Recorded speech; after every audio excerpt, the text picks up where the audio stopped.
말씀 경영권, 말씀 경영권. 따라합시다. 말씀 경영권, 말씀 경영권.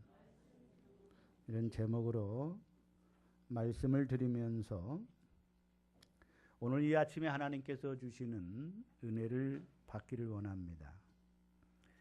오늘 이 본문 말씀 1절에 보면 유대인의 나음이 무엇이며 할례의 유익이 무엇이냐라고 이렇게 질문을 하고 있습니다. 유대인이 이방인보다 나은 것이 무엇이냐는 거예요. 유대인이 이방인보다 나은 게 뭐냐? 즉 이방인이라는 것은 유대인을 제외한 모든 사람은 이방인이거든요. 유대인이 이방인보다 나은 것이 뭐냐? 사도 바울은 이렇게 말을 합니다. 로마서 9장 4절로 5절에 그들은 이스라엘 사람이라. 그들에게는 양자됨과 영광과 언약들과 율법을 세우신 것과 예배와 약속들이 있고 조상들도 그들의 것이요 육신으로 하면 그리스도가 그들에게서 나셨으니 그는 만물 위에 계셔서 세세에 찬양을 받으실 하나님이시니라. 아멘 했어요.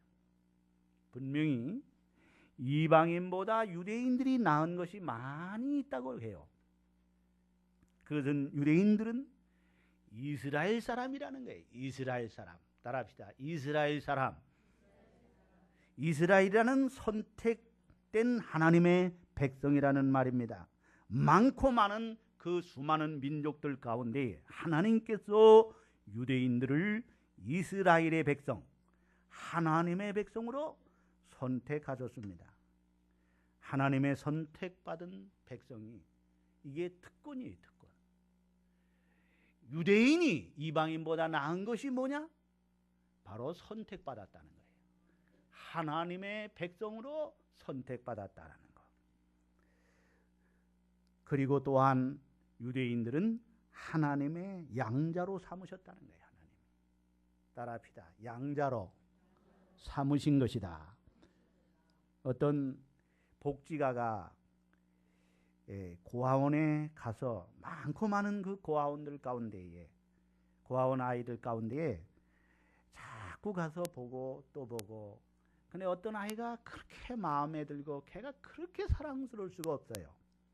그래서 그 아이를 택해서 양자로 삼았어요. 그와 같이 하나님께서는 이 많고 많은 민족 가운데에 유대인들을 하나님이 사랑하시고 그들을 택하시고 그들을 양자로 하나님의 자녀로 삼으셨다는 거예요. 이것이 유대인의 특권이에요.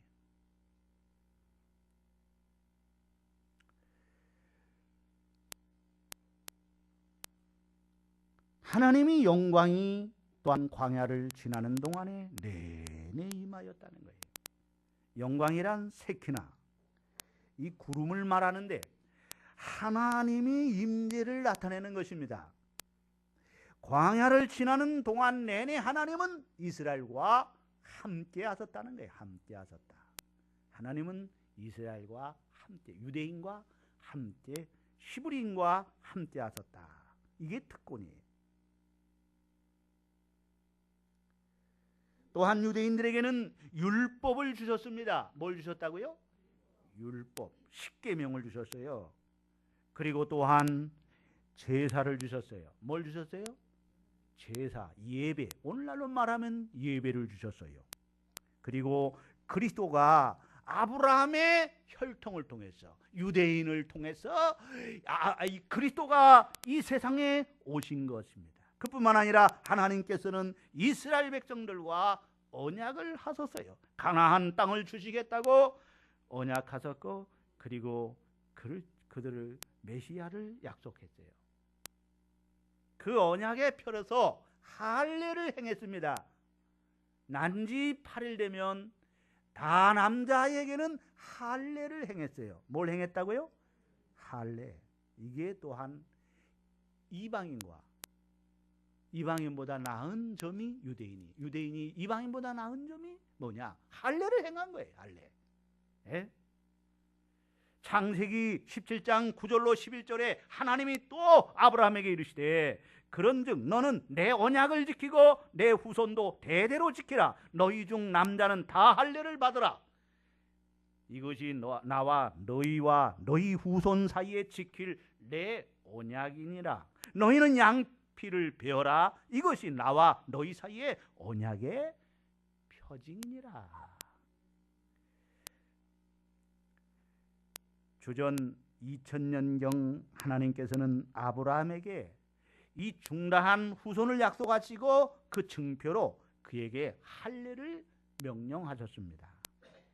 이때부터 이스라엘 백성들은 생후 8일째 되는 날 할례 의식을 거행했어요. 만약 이스라엘 백성들로서 할례를 행하지 않는 자는 하나님과의 약속을 깨는 사람으로 간주했습니다. 할례는 이스라엘 백성이라면 누구나 행해야 하는 모세의 율법 중 가장 중요한 부분을 차지했습니다. 할례가 가지는 의미는 선민으로서 이방인과 구별된다는 점이 가장 크고요. 또한 하나님과의 약속을 영원히 기억해야 했다는 다짐도 내포되어 있으며 하나님의 백성에게 하나님의 뜻을 알게 한다는 그런 의미도 있습니다. 바울은 로마서 2장 28절로 29절에 대조 표면적 유대인이 아니오 표면적 육신의 할례가 할례가 아니라 오직 이면적 유대인이 유대인이며 할례는 마음에 할지니 신령에 있고 의문에 있지 아니한 것이라. 그 칭찬이 사람에게서 아니오 다만 하나님에게서니라. 사도 바울이 언급한 마음에 하는 할례, 마음에 하는 할례는 그리스도의 할례로서 세례를 뜻하는 거예요. 세례. 사실 할례와 세례가 예식의 모양은 다르지만 의미에 있어서는 일맥상통하는 면이 많습니다. 할례로 정결함을 받아 이방인과 구별을 둠으로 하나님의 백성이 될 수 있었던 것과 또 세례로 영적으로 거듭나 하나님의 자녀가 될 수 있는 것, 이 두 예식이 가지는 공통점입니다. 그렇습니다. 분명한 것은 할례가 유익합니다. 유익하기 때문에 하나님께서는 주신 거예요. 유대인이 이방인보다 나은 것이 무엇입니까? 다시 한번 정리하면 많고 많은 민족들 가운데 하나님의 백성으로 선택받았다는 것, 이방인과 구별된 백성으로 삼으셨다는 것입니다. 그들은 하나님의 자녀로 삼았다는 것입니다. 그들에게 율법을 주시고 그들에게 제사를 주시고 그들의 혈통을 통해서 메시아가 나오셨습니다. 그리스도가 오셨습니다. 그런데 그들에게 또 맡겨주신 것이 있어요. 그게 뭐냐? 본문 2절에 우리 다 같이 한번 2절을 봅시다. 시작. 범사에 다시 2절 시작. 범사에 많으니 우선은 그들이 하나님의 말씀을 유대인에게 맡겨준 것이 범사에 많다고 그랬어요. 그렇죠? 이방인보다 유대인에게 나음이 많다고 그랬어요. 범사에 많다고 그랬어요. 그런데 그 가운데서도 참 중요한 것은요, 하나님의 말씀을 맡았습니다. 따라합시다. 그들이 하나님의 말씀을 맡았습니다. 유대인들이 탁월하면요, 우리가 익히 잘 알고 있습니다. 유대인들의 인구 비율은 세계 인구의 0.2%밖에 되지 않습니다. 그러나 노벨 수상자의 22%가 유대인들이에요. 몇 프로가요? 예. 우리나라는 노벨상을 받은 사람이 누가 있어요? 평화상, 노벨 평화상을 받았죠. 22%가 유대인들이고요. 이게 놀라운 일 아닙니까? 2009년도의 조사 결과에 의하면 미국 하버드 대학 30%가 유대인이래요. 하버드 대학 학생 가운데 30%가 유대인이래요. 또 예일 대학 학생이 25%가 유대인이랍니다. 그러니까 워낙 유대인들의 비율이 너무 높으니까 하버드나 예일이나 프린스턴 대학은요, 유태인 학생 입학에 제한을 두고 있는 거예요. 몇 명까지 이상은 안 된다. 이렇게 제한을 둬요. 예? 여러분, 이런 입학에 제한을 두는데도 이렇게 비율이 많다는 것은 정말 놀라운 일이 아닙니까? 예? 그리고 그 이유가 궁금하지 않겠어요?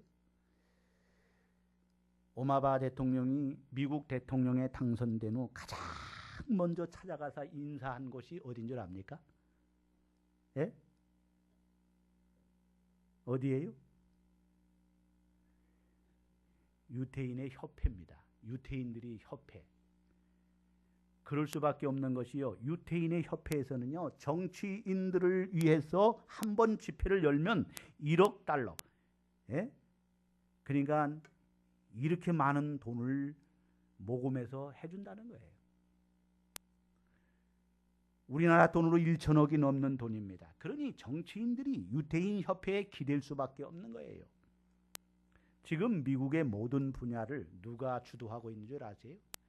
각계 모든 분야를 군사라든지 모든 문화, 정치 이런 모든 것에 유태인들이 다 지배를 하고 있어요. 미국을 움직이는 거는요, 유태인들이 미국을 움직이는 거예요. 예? 세계 금융을 유태인들이 장악하고 있어요. 미국 중고교 교사 50%가 유태인들이래요. 예? 변호사 70만 명 중에 14만 명이 유태인들이라고 합니다. 그렇다면 이 유태인들이 이렇게 탁월한 이유가 무엇일까요? 어디서 이렇게 탁월하게 하는 힘이 나올까요? 하나님의 축복으로 탁월하게 살면서 주변에 하나님의 영광을 드러내는 삶의 비결이 무엇일까요? 첫째로 말씀을 맡은 자의 삶에 탁월한 삶의 축복이 담겨 있는 것을 기억해야 돼요. 하나님께서 유태인을 선택하신 후 하나님이 주실 수 있는 모든 것을 다 주셨어요. 본래 유태인은 애굽에서 노예살이를 하던 민족이요. 그게 시브린이라고 그러죠. 유태인. 이 시브린. 당시 전 세계에서 가장 비참한 민족이에요. 세계 역사를 통틀어서 한 민족 전체가 다 국토나 주권도 없이, 국토도 없고 주권도 없이 다른 나라에서 노예살이를 한 역사가 없습니다. 그러니까 하나님께서는요, 당시에 가장 비참했던 민족을 택하신 것이에요. 그런데 하나님은 유태인들을 선택하신 후 주실 수 있는 것을 다 주셨어요. 먼저 하나님 자신을 유태인들의 하나님으로 주셨어요. 따라합시다. 나는 너희의 하나님이다. 유태인의 하나님이라고 그랬어요. 하나님. 나는 너희의 하나님이야. 너희는 나의 백성이야. 나는 너의 하나님이야.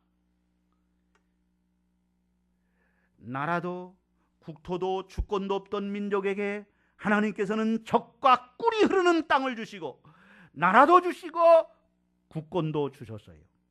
적과 꿀이 흐르는 땅이란 말은 말 그대로 소와 양과 염소들이 살찐 풀을 먹어서 젖이 풍성하게 해져서 새끼들이 먹고도 남아서 줄줄줄줄 흐르게 되는 그런 땅을 말하는 거예요. 벌꿀들이 꿀을 따다 벌집에 저장하고도 남아서 밖으로 줄줄 흐르는 그런 땅을 말하는 거예요. 그런 중요한 기반 위에 온갖 복을 더하여 주셨습니다. 노예살이하던 민족이 이런 복을 받았으니 무엇을 더 바랄 것이 있습니까? 그런데 그 이후로 유태인들은 이 모든 복을 또 다 잃어버려요. 나라도 잃어버려요. 국토도 잃어버려요. 다 잃어버립니다. 무려 1900년 900여 년을 하나님께서 주신 땅을 잃어버리고 그들은 유리방황합니다. 왜일까요? 왜 1900여 년 동안 그들이 이렇게 그냥 유리방황하며 살았을까요? 하나님께서 유대인을 당신의 백성으로 삼으실 때 한 가지 조건을 거셨어요. 하나님께서 주신 계명을 지키는 거예요. 따라합시다. 내 계명을 지켜라. 그 계명을 지켜 행하면 유대인의 하나님이 되셔서 모든 것을 책임져 주시는 복을 약속해 주신 거예요. 그 계명이 십계명이거든요. 또 율법이라고도 하고 또 말씀이라고도 합니다. 그러니까 하나님께서는 유대인에게 나라도 주권도 주셨지만 제일 먼저 가장 중요하게 주신 것이 뭐냐면 말씀이에요. 말씀. 따라합시다. 말씀을 주셨다. 하나님의 말씀을 주신 거예요. 그런데 유대인들은 다른 것은 다 받아 소중하게 가나안 땅에 들어가서 다른 것은 다 받아 소중하게 간직하고 누리기를 원하면서도 하나님의 말씀을 외면하고 하나님의 말씀을 격렬히 여기고 하나님의 말씀에 순종하지 않고 하나님의 말씀을 저버린 거예요. 너희들이 하나님의 말씀을 격렬히 여겼으므로 나도 너희를 격렬히 여기고 너희가 하나님의 말씀을 버렸으므로 나도 너희를 버리겠노라. 하나님 말씀하셨어요. 결과적으로 말씀을 버렸다는, 말씀을 버렸더니 남는 것이 하나도 없게 됐다. 따라합시다. 말씀을 버렸더니 남는 것이 하나도 없다.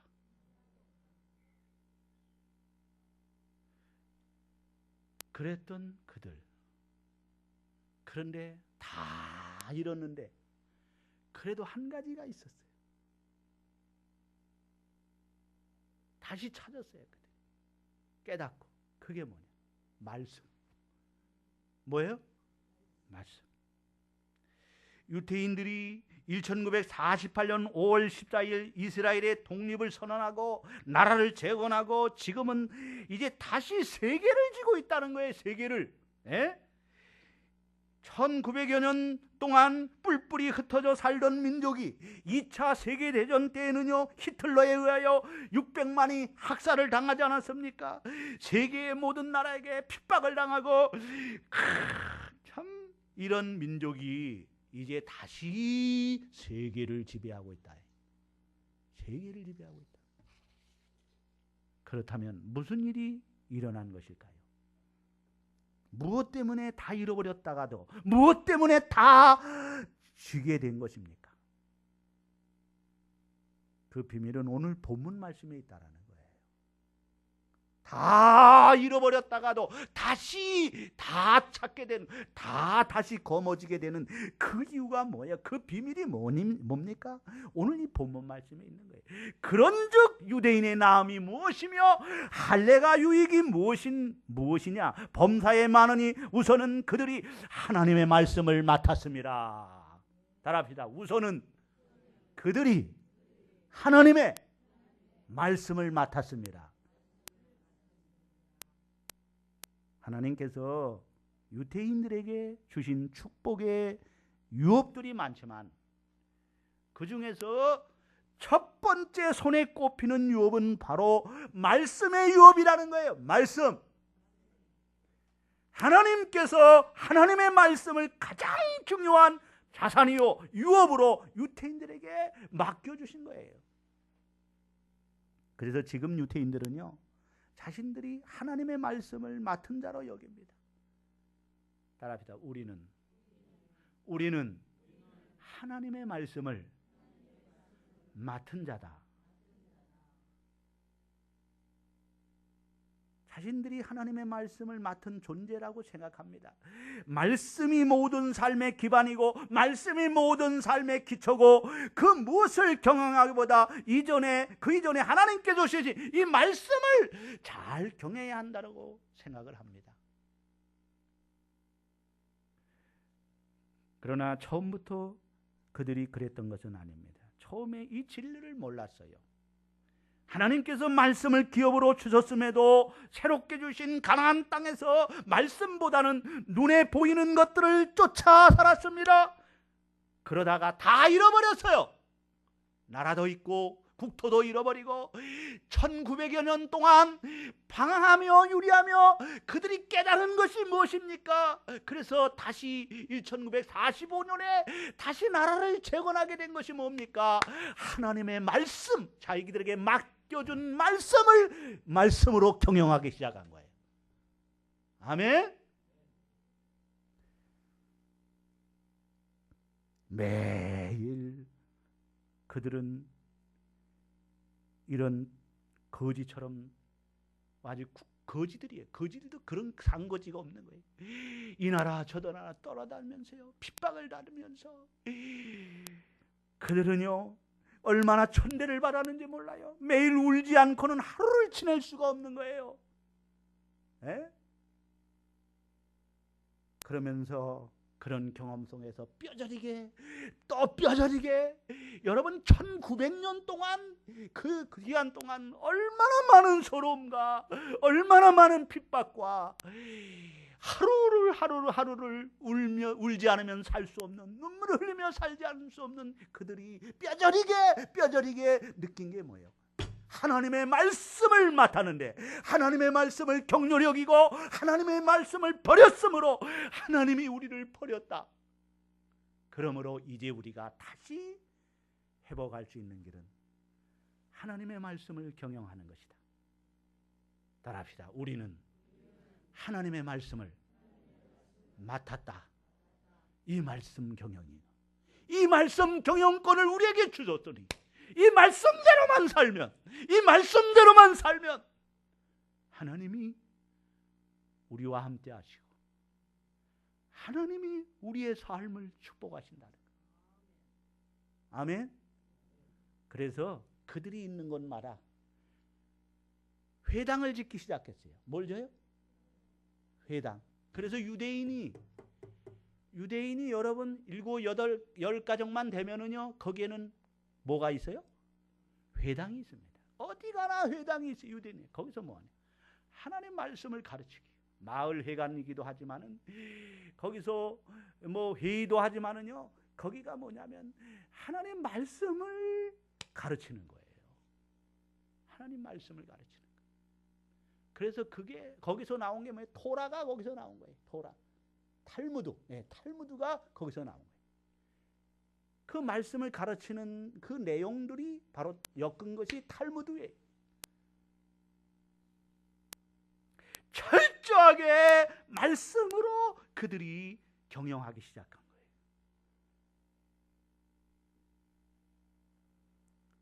그들은 다 이렇지만 결국 다시 남아있는 하나를 남았다는, 이제 그들이 찾았다면 하나님의 말씀을 그들이 남아있는 거예요. 하나님. 두 번째는 최후로 남는 것은 하나님 말씀밖에 없다는 것을 기억하시기를 바랍니다. 따라합시다. 최후로 남는 것은 하나님의 말씀밖에 없다. 하나님께서는요 유대인들에게만 말씀을 맡기신 것이 아닙니다. 그들은 모세 오경만 믿습니다. 그래서 유태교예요. 그러나 우리는 그네들보다 더 완벽한 말씀을 맡았어요. 우리는 이 땅에서만 아니라 영원한 하나님의 나라까지도 이어지는 말씀을 유업으로 받았습니다. 말씀 경영권을 우리에게 주셨습니다. 말씀 경영이 최고의 경영입니다. 말씀 경영을 잘하면 다른 것도 탄탄하게 자리 잡게 됩니다. 오직 남는 것은 말씀뿐이에요.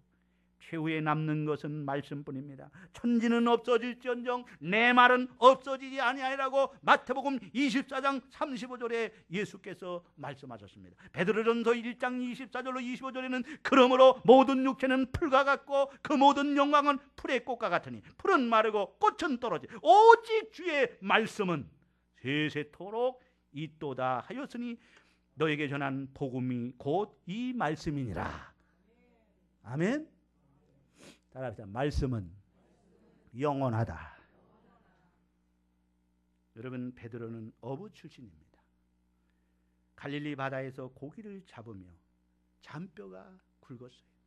그의 아버지도 어부고 그의 할아버지도 어부고 그의 고조 할아버지도 어부고 증조 할아버지도 어부고 고조 할아버지도 어부 고고조 할아버지도 어부 계속 어부로 내려온 거예요. 바다에서 고기 잡음으로 잔뼈가 굵은 사람이에요. 어느 계절에 어느 곳에 그물을 던지면 어떤 어종의 물고기가 어느 정도 잡히는지도 알 정도로 그렇게 어부로 자랐습니다. 그런데 하루는 고기가 안 잡혀도 너무 안 잡히는 거예요. 이상하리만큼 고기가 안 잡히는 거예요. 정말 한숨도 안 붙이고 밤새도록 고기를 잡았는데도요, 그물을 내리고 올리고 내리고 올리고 내리고 올리는데도 한 마리 고기도 잡지 못했어요.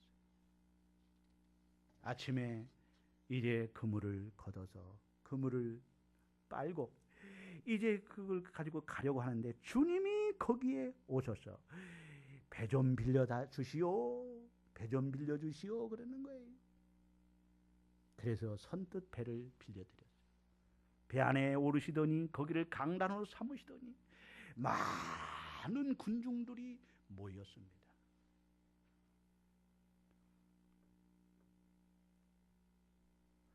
말씀을 다 마치시더니 베드로가 거기서 은혜를 받은 거예요.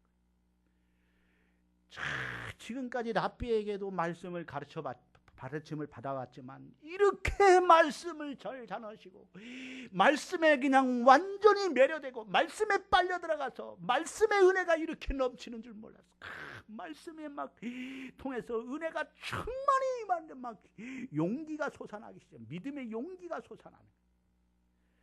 그러니 주님께서 저 깊은 곳에 가서 그물을 내려 고기를 잡으라. 따라합시다. 저 깊은 곳에 가서 고기를 잡으라. 예수님은 목수예요. 목수의 아들이에요. 목수 출신이 고기 잡는 이 잔뼈가 굵은 이 갈릴리 바다에서 잔뼈가 굵은 이 베드로에게 깊은 곳에 가서 그물을 던지라고 말씀하는 거예요. 어부 상식으로는 도저히 맞지 않는 거예요. 갈릴리 바다에 고기 잡는 것은요, 가장자리에서 투망식으로 고기를 잡아야 고기를 잡을 때 저 깊은 곳에 던져봐야 고기를 잡을 수 없는 거예요. 어부 상식으로는 도저히 맞을 수가 없는 거예요. 그러므로 그 말씀에 순종할 수가 없는 거예요.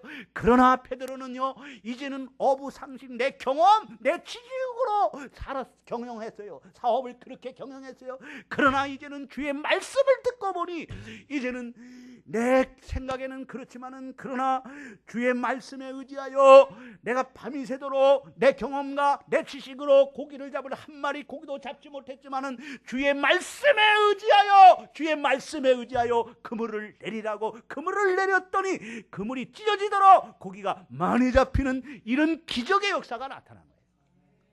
아멘. 말씀의 경영이요.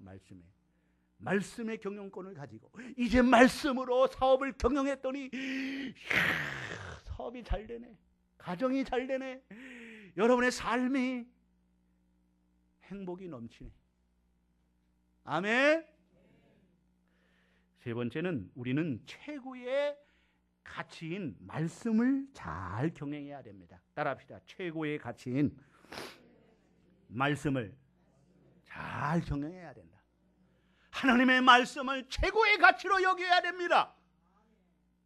아멘. 맡았다는 말은 경영한다는 말입니다. 그렇다면 말씀을 어떻게 경영하는 것일까요? 말씀을 먹어서 남기는 것입니다. 말씀을 먹어야 됩니다. 말 그대로 말씀은 먹는 것이 남는 거예요. 먹는 게 남는 거예요. 따라 먹는 게 남는 것이다. 말씀은 자꾸 먹어야 돼요. 말씀을 자꾸 먹어야 돼요. 오늘 이 시간에, 설교 시간에도 여러분이 말씀을 지금 먹는 거예요. 무엇으로? 아멘! 아멘으로. 아멘! 오늘 이 말씀이 하나님의 말씀으로 아멘, 아멘, 아멘. 말씀이 내 안에 충만해지고 이제 이 말씀이 내 기초가 되고 내 삶의 기초가 되고 내 사업의 기초가 되고 어디를 가든지 이 말씀 중심으로 말씀을 따라서 순종하고 이 말씀대로 살면 여러분의 삶의 기적과 축복의 역사가 일어날 줄로 믿습니다. 아멘.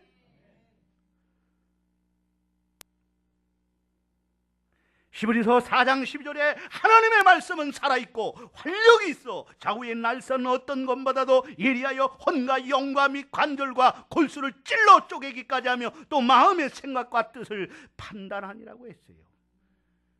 말씀에 의지하여 사시기를 주의 이름으로 축원합니다. 이제 결론의 말씀을 드리겠습니다. 말씀을 경영하십시오. 말씀을 경영하십시오. 먹고 또 먹는 것입니다. 잇몸약 이가탄 아시죠? 이가탄에 언젠가 송대관하고 누구요? 예? 태진아가 광고하는 거 봤어요. 그 아주 재밌더라고요. 광고가. 태진아가 광고할 때요, 씻고 뜯고 맛보고 즐기고. 여러분, 고기만 씻고 뜯고 맛보고 즐기지 마시고 하나님의 말씀을 씻고 하나님의 말씀을 뜯고 하나님의 말씀을 맛보고 즐기십시오. 그래서 하나님의 말씀의 깊이를 맛으로 경험해 보시기를 바랍니다. 하나님께서 나에게 주신 유업 중 말씀의 유업이 가장 큰 축복입니다. 다른 것보다 내 안에 말씀을 남기십시오. 그로부터 오는 축복은 헤아리기 어렵습니다. 말씀을 경영하여 큰 축복의 주인공들이 되시기를 주의 이름으로 축원합니다. 축원합니다. 하나님 아버지 감사합니다.